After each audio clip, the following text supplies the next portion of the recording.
Okay, so let's start the notes for 1.2. To begin with, make sure you guys familiarize yourself with measuring angles and segments using rulers and protractors. I think you guys are comfortable doing that in your middle school. Also, please make sure you guys are comfortable understanding what an acute angle is. So our acute angles down here are angles whose measure are between 0 degrees and 90 degrees.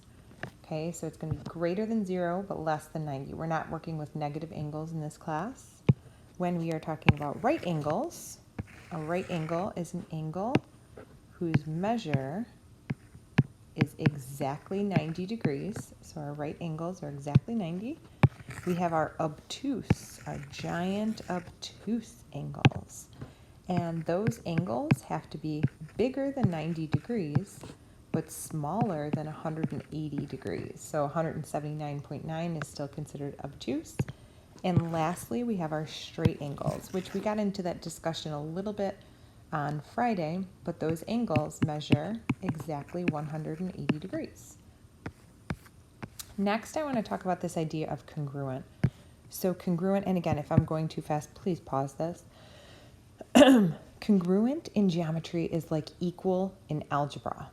So congruent basically means the ability for me to take a segment and cut it and glue it exactly onto another segment. We call those congruent segments. So equal measure. That's what I'm thinking of congruent as. The same holds true for congruent angles. So if I have angle ABC and angle, again, us math people are so creative, DEF, I can say, if this is 40 degrees and this is 40 degrees, I can say the measure of angle ABC is congruent to the measure of angle DEF. Okay, this is my congruent symbol that I use. It's like an equal sign with a little squiggle over the top. The squiggle means similar, and we will get there. Same thing over here. So if we have segment AB and segment CD, and you see tick marks, so let's say matching tick marks like that, that means that they're congruent. Do I know how big they are? No, but I do know they are congruent. So I can say that AB is congruent to CD. Okay, so segment AB is congruent to segment CD. So those tick marks are also very important. And what you look for there are matching tick marks. I can show you in angles usually what you'll see. A lot of times you'll see arcs that are matching like this, and that just means that those two angles are congruent. If you saw, for example, 2 arcs on this one, but only 1 arc in this one, that means they are not congruent to each other. So you're looking for matching arcs. Sometimes, they'll do something funky, like they'll put, a little circle in this one and a circle in this one. So that means those angles are congruent. They are, able to cut off, move over, and paste exactly on top of the other one. So let's move on and we'll talk about degrees, minutes, and seconds, and I'll give you an example. So we are working with, in my geometry class, angles that are 180 degrees or less. And sometimes we want to measure an angle, and maybe that angle is, 95.5 degrees. Okay, so instead of using this 0.5, and I know you guys want to do 95.5 degrees, same thing. So instead of using fractions or decimals, what we do is we bring in minutes and seconds, and it allows us to be more precise with an angle measure. Okay, so 180 minutes, or 180 degrees, So degrees, minutes, and seconds, and you're going to see those little kind of tick marks over them. So 1 degree is equal to 60 minutes. It's just like 1 hour is equal to 60 minutes, okay? 1 minute is equal to 60 seconds, just like in time. So the same holds true. So if I was to look at my 180 degrees, that's the same thing as 179 degrees and 60 minutes, which is also the same thing as 179 degrees, 59 minutes, and 60 seconds. And the reason it's the same is because 60 seconds is the same as 1 minute, and 60 minutes is the same as 1 degree, giving you a total of 180 degrees. Okay, so this right here is the same as this right here. Those are equivalent fractions. So let's say I wanted you guys to convert, I don't know, 132 and 3/16 degrees, and I wanted you to change that into degrees, minutes, and seconds. So the first thing I would do is say 132 degrees, and then you have 3/16 of 1 degree. You have 3/16 of 1 degree.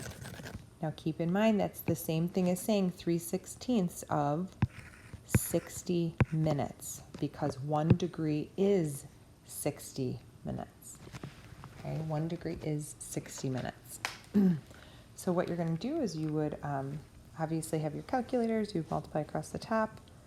Let's see, 830 divided by 2 again, 415. So this turns into 132 degrees and 45 fourths, or you know what, I'm going to do this, 11 and 1/4. 11 and 1/4 minutes.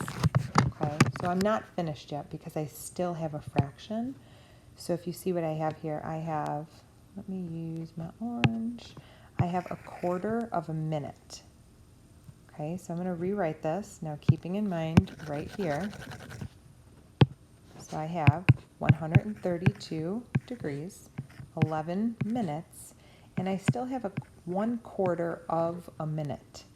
1/4 of a minute is the same thing as 60 seconds. So when I multiply these out, I get 132 degrees, 11 minutes, and 15 seconds. And if you guys think about it, I mean, look at right here.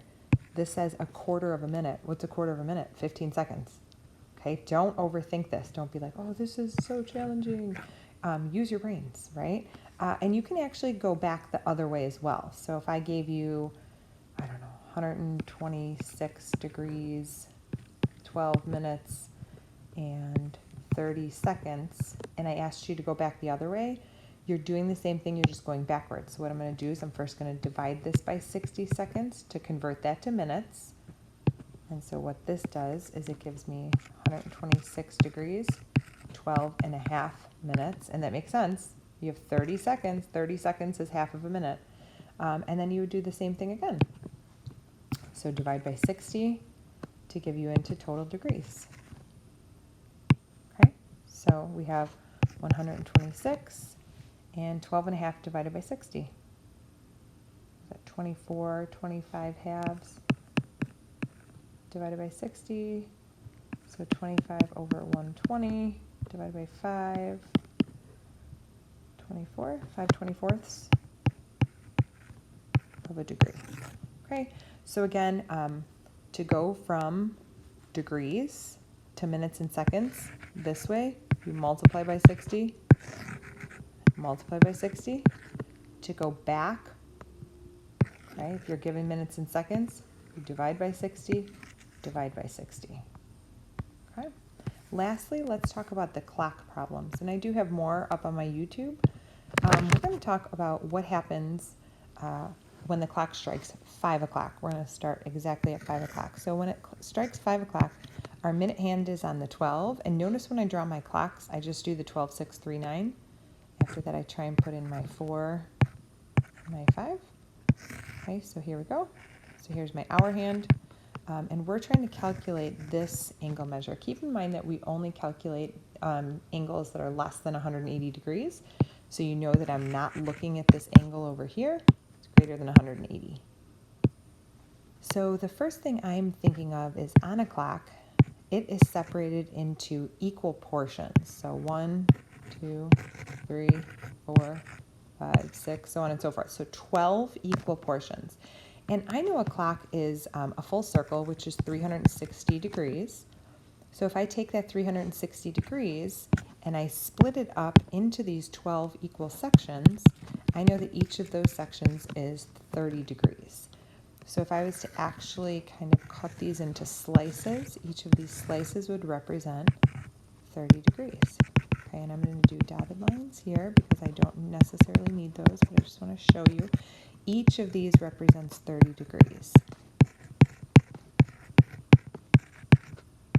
Okay, so because I need 5 of those, okay, right here, filling this clock in right here, I need 5 of those, my clock hands would make 150 degrees. Okay, so can this get more complex? Let's find out. What about 545? So let's do 1, 2, 3, 4, 5, 7, 8, 9. I apologize. I'm not a YouTuber. Okay, so we know the minute hand is at 45, right? So straight this way. But here's the deal. At 5:45, the hour hand doesn't stay on the 5. It's actually moved, right? And it's moved quite a bit. It's almost at the 6. So we have to calculate now how many degrees is inside of here. Okay, so I'm trying to calculate again, and I know this, I'm looking for this angle because it's less than 180 degrees. So I'm going to kind of split this up again into pie pieces. So I see I have this piece right here, this pink piece. And I see I kind of have this blue piece right here. So these you can see are exactly 30 degrees. I have from 6 o'clock to 7 o'clock at 30 degrees. But then I have this little slice right inside here. And this is what we're going to talk about. So the pink piece obviously represents 30 degrees. The blue piece obviously represents 30 degrees, and the orange piece represents 30 degrees. But this green piece represents how many more minutes until it hits the 6 o'clock hand, right? So this is how many my hand moved from 5 o'clock. It moved 45 out of 60, or 3/4 of the way. It moved this way. Okay, it moved 3/4, or 45 out of the 60 minutes. So it still has 15 out of the 60 minutes, or 1/4 of that angle to go. So if I take 1/4 of that 30 degrees, because this green section right here, this is 30 degrees, and I'm looking for a 1/4 of that 30 degrees, and that leaves me with 7.5 degrees. So overall, this angle measure is 97.5 degrees.